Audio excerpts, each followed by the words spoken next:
of Gender, Children and Social Welfare, Honorable Fatou Kinteh, to focus on government commitment, policies and enforcement.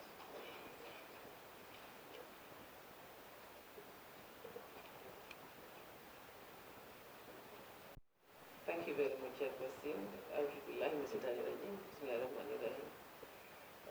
The Chairperson, the Permanent Secretary, Minister of Gender, Children and Social Welfare, and staff from the Ministry of Gender, Children and Social Welfare, the ECOWAS, our representatives of the relevant partners, members of the National Women's Council here present, the First Ladies, the Permanent Secretary, the First Lady, and staff of all government institutions present here, the consultant for this program, and the media, all protocols duly and respectfully observed.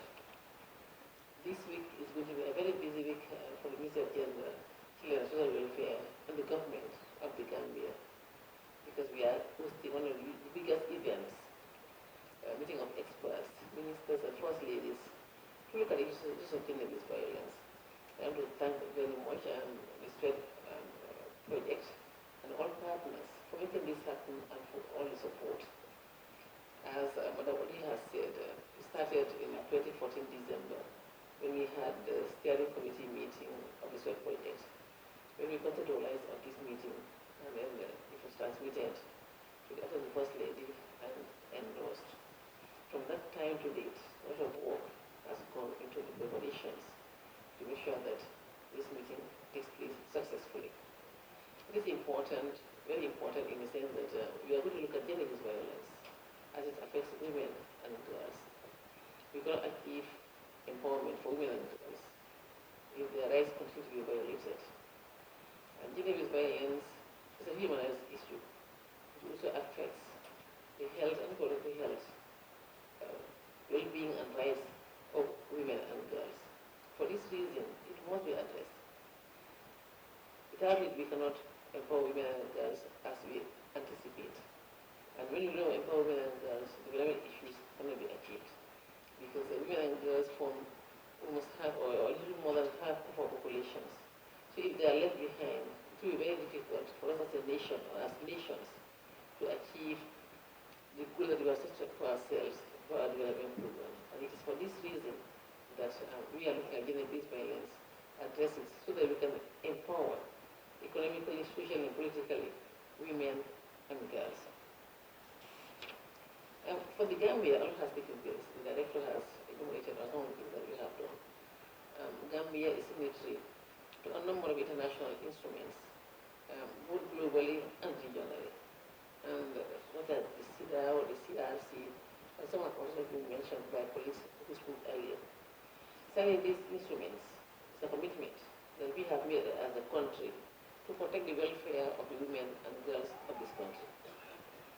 And through designing, we translate designing the commitment into action through policies, programs, and strategies, and also legal frameworks. We've got quite a number of laws in place, as mentioned earlier, but the laws alone are not adequate. For this reason, that we also have policies and programs so that they complement the laws. Yes, we popularize the laws, make sure that everybody knows about the laws, and we also implement the laws. If you are found wanting, you face the consequences. But then, that alone is not enough too. There's need to do sensitization, awareness creation, and training of policy rules at the forefront. And with the sensitization and awareness creation, people become more and more aware of the harmful effects of all of this, and they live on their own accord. I keep saying that it's more sustainable. Yes, the laws are very important, and I support them 100%. But then it should go together side by side with the awareness creation so people live on their own accord. This is the reason why we see some of the gender violence which are entrenched in our culture and our societies. People are stopping them gradually, they are dropping like FGM and child marriage. But there's also gender-based violence, bodily harm, and also sexual harassment, which is also very difficult in some of our cultures. And the only way we can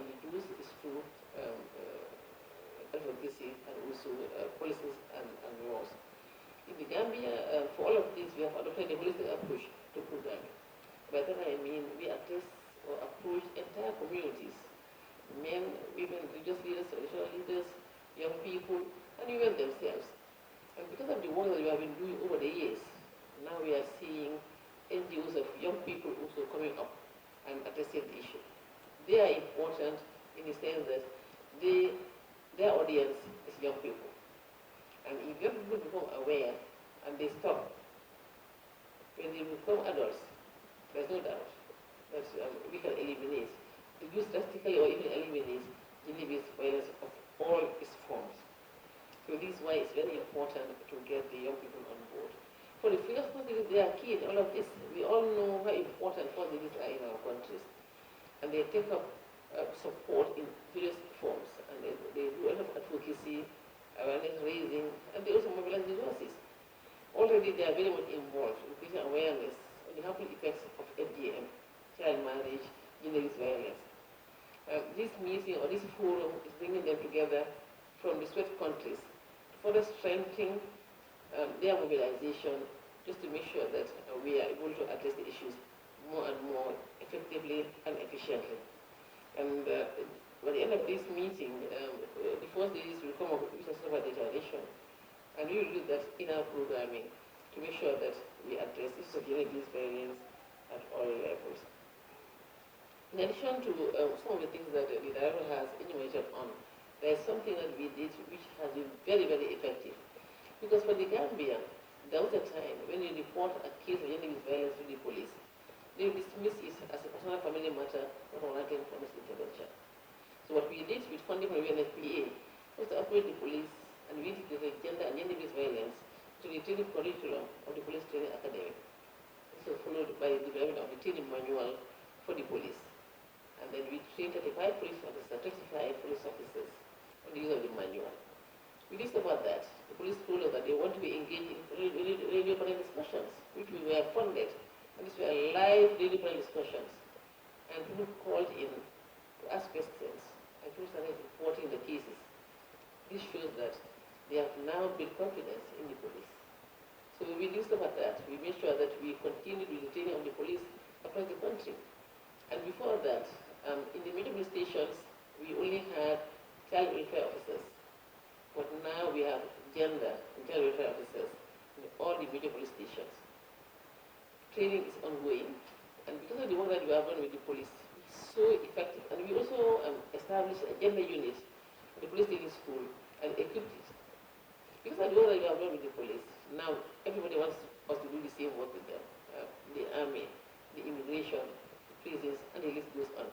But it is expensive. The work with the police was funded by UNFPA. But now we are trying to make sure that we do the same with the replicate the lessons learned with the police for the others with funding from the SWEDD project. So that this time the training manual will not only be for the police, but we'll refer to it as a training manual for uniform officers. So we'll make sure we integrate gender and gender-based violence into their training curriculum and do exactly what we have done with the police, and even do more based on lessons learned. We also have a specialized court. This quarter, which is the second quarter of the year, will be inaugurating the court for gender-based violence. And this is simply because cases stay too long in the courts, and as a result, victims get frustrated and they withdraw their cases. These are good for us at all. And for this reason, that we have approved UNFPA and we got funding, and the court is almost ready now, and we also got additional support from UNICEF for the equipment and furnishing of the court. So the court will be inaugurated and handed over to Ministry of Justice so that we can start addressing cases of gender-based violence in a timely manner. But it's only one court, and that's never enough. And we'll be looking for support to decentralize and make sure that in each of the regions we have a specialized court, of course, based on lessons learned. And I want to say here that we are one of the 6 countries in Africa to have such a court. I think that deserves an applaud for the government of the Gambia. The GBV fund has already been mentioned. Um, GBV is a human rights issue, it's a reproductive health issue, it's also a social issue. And I want to say that what we can do, what next can we do? A lot is being done. Cases are being reported. We have the one-stop centers across the country, in all the regional centers. And in the one-stop centers, we provide we do the supermarket approach of service provision. When a victim walks in, the police are there, the nurses are there, social workers are there, and the legal people are also there. We all provide services at one time. That's why we call it the one-stop center. And similarly, we also have the shelter for victims of abuse violence. And the call center, when you call and you report a case, depending on your location, we refer you either to the one-stop centers or you come to the shelter at Back Quartier. For the shelter at Back Quartier, we have a vehicle. It is for emergency response. And then the victim is rescued and put to the shelter. It's a temporary shelter. But there again, we provide all the services which are required.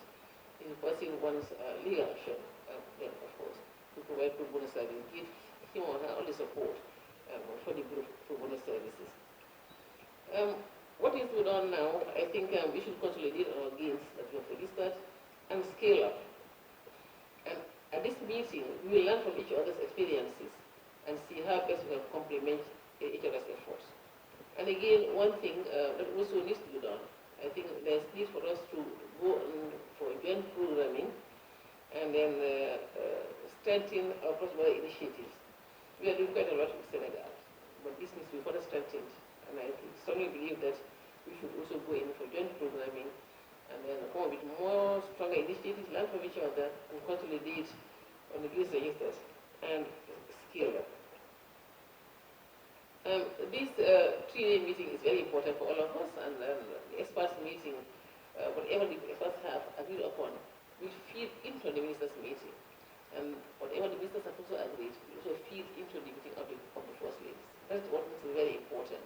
And I want to thank everyone very much for choosing the Gambia for this very important meeting, the first of its kind for the SWEDD project.